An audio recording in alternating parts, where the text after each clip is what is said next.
Usaid bin Hudayr adalah putra dari tokoh dan pimpinan kabilah Aus. Ia termasuk orang Ansor pertama yang memeluk Islam.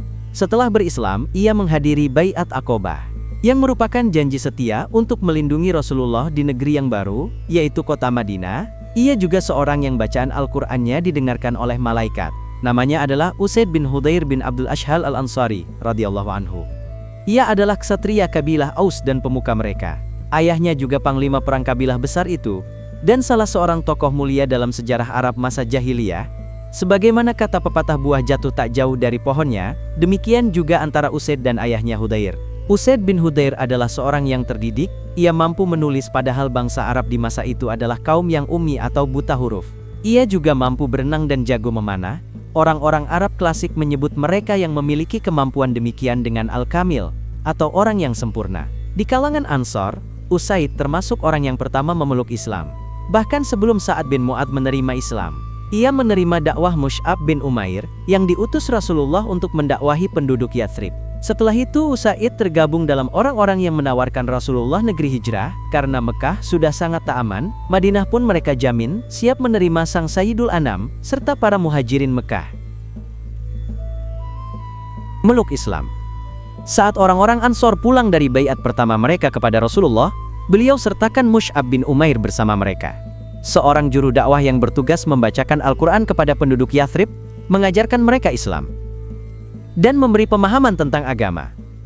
Di Madinah Mus'ab disebut dengan Mukri. Ia tinggal di rumah As'ad bin Zurarah. Kemudian As'ad mengajaknya menuju kebun milik Bani Zafar.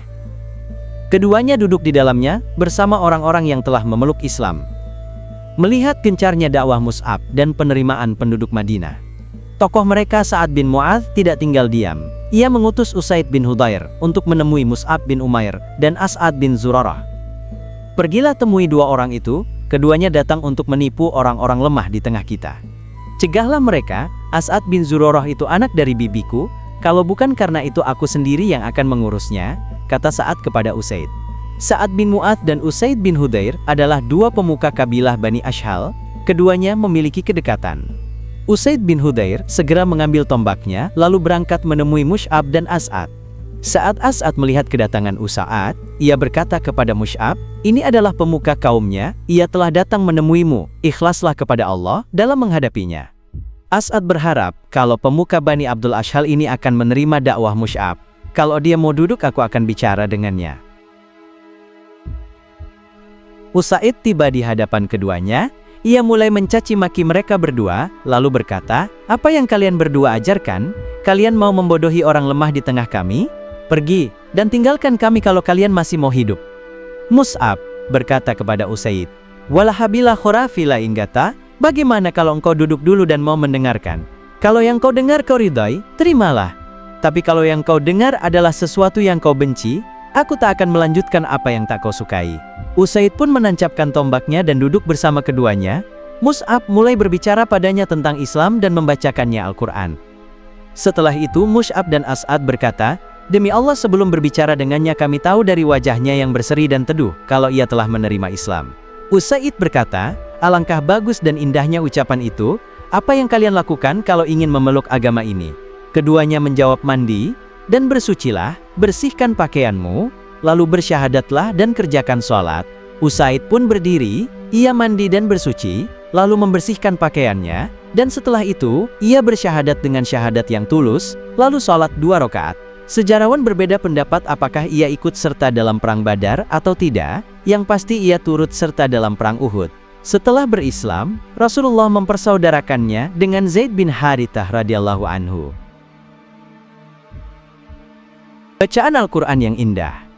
Di suatu malam yang larut, Usaid bin Hudayr duduk di beranda belakang rumahnya. Anaknya yaitu Yahya tidur di sampingnya. Kuda yang selalu siap sedia untuk berperang fisabilillah ditambah tidak jauh dari tempatnya duduk.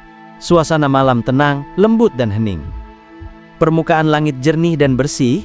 Bintang-bintang melayangkan pandangannya ke permukaan bumi yang sedang tidur dengan perasaan kasihan dan penuh simpati. Terpengaruh oleh suasana malam hening dan kudus itu, hati Usaid tergerak hendak menyebarkan harum-haruman ke udara lembab dan bersih, berupa harum-haruman Al-Quran yang suci. Inilah kitab yang tidak ada keraguan padanya menjadi petunjuk bagi orang-orang yang iman kepada yang gaib. yang menegakkan sholat, dan menafkahkan sebagian rizki yang kami anugerahkan kepada mereka. Dan mereka yang beriman kepada kitab Al-Quran yang diturunkan kepadamu dan kitab-kitab yang telah diturunkan sebelum kamu, serta mereka yang yakin akan adanya kehidupan akhirat. Mendengar bacaan tersebut kudanya lari berputar-putar, hampir memutuskan tali pengikatnya. Ketika Usaid diam, kuda itu diam dan tenang pula. Usaid melanjutkan membaca, mereka itulah yang mendapat petunjuk dari Tuhannya, dan merekalah orang-orang yang menang.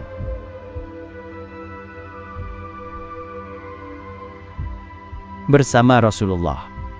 Usaid bin Hudayr bukanlah ahlu Badr, ia tak turut serta dalam perang pertama umat Islam dengan orang-orang musyrikin Mekah itu. Ia berkata, wahai Rasulullah, segala puji bagi Allah yang telah memberimu kemenangan dan membuatmu bahagia.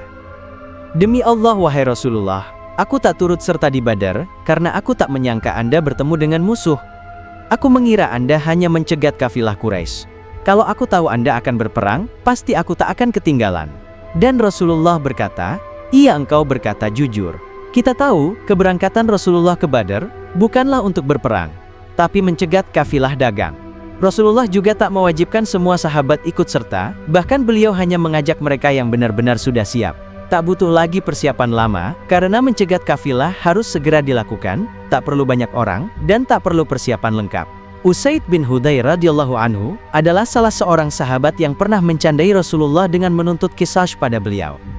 Usaid bin Hudayr berkata, saat ia sedang bercanda dan membuat orang-orang tertawa, Rasulullah mencolok pinggangnya dengan kayu. Usaid berkata, aku meminta balas atas apa yang Anda lakukan. Beliau berkata, balaslah. Usaid berkata lagi, Anda memakai baju, sedangkan aku tadi tidak. Lalu Rasulullah melepas bajunya, serta merta Usaid mendekap beliau, dan menciumi tubuh beliau antara pinggang dan rusuk. Menjadi jalan kebaikan untuk orang lain. Setelah memeluk Islam, Usaid berkata kepada Mus'ab, sesungguhnya, di belakangku terdapat seseorang, yaitu Sa'ad bin Mu'adz. Kalau dia sampai mengikuti kalian berdua, pasti tak seorang pun dari kaumnya yang ketinggalan mengikutinya. Aku akan datangkan dia kepada kalian berdua sekarang. Lalu ia meminta Sa'ad bin Mu'adz menemui Mus'ab. Sa'ad bin Mu'adz pun memeluk Islam, kemudian diikuti oleh orang-orang kabilah Aus lainnya. Di antara para sahabat yang meriwayatkan hadis Rasulullah dari Usaid bin Hudayr adalah Ummul Mukminin Aisyah, Anas bin Malik, Abdurrahman bin Abi Layla, Ikrimah bin Khalid bin Al-As, radhiyallahu anhu jami'an. Usaid bin Hudayr wafat pada tahun 20 Hijriah, ia dimakamkan di Baqi'. Saat wafat ia meninggalkan hutang sebanyak 4.000 dirham, lalu dijuallah tanahnya. Umar berkata, aku tak akan meninggalkan anak-anak saudaraku dalam keadaan miskin, tanahnya dikembalikan, dan dari investasi tanah tersebut dibayarkan utangnya tersebut, setiap tahun dibayar 1.000 dirham.